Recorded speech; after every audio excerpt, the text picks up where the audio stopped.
ಇವತ್ತಿಗೂ ವಿಶ್ವಾಮಿತ್ರನ ಸೃಷ್ಟಿ ಕೆಲವಿದೆ. ಈರುಳ್ಳಿ ಇದೆಯಲ್ಲ, ಅದು ವಿಶ್ವಾಮಿತ್ರನ ಸೃಷ್ಟಿ. ಆದ್ದರಿಂದಲೇ ಈ ವೈದಿಕರು ಶ್ರಾದ್ದಾದಿಗಳಲ್ಲಿ ಈರುಳ್ಳಿ ಬಳಸಲ್ಲ.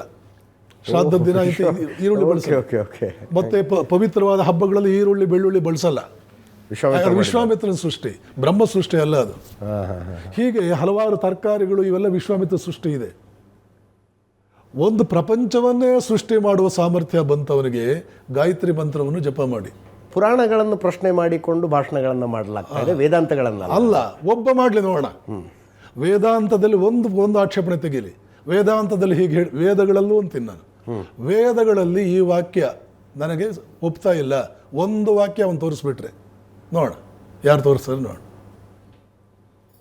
ಇಡೀ ವೇದ ಸ್ವಲ್ಪನ ಇದೆ. ವೇದ ಸಂಹಿತ, ಬ್ರಾಹ್ಮಣ, ಆರಣ್ಯಕ, ಉಪನಿಷತ್ 4 ಭಾಗ ಇದೆ ಒಂದೊಂದು ವೇದಕ್ಕೆ. 16 ಆಯಿತು ಅಲ್ಲಿಗೆ.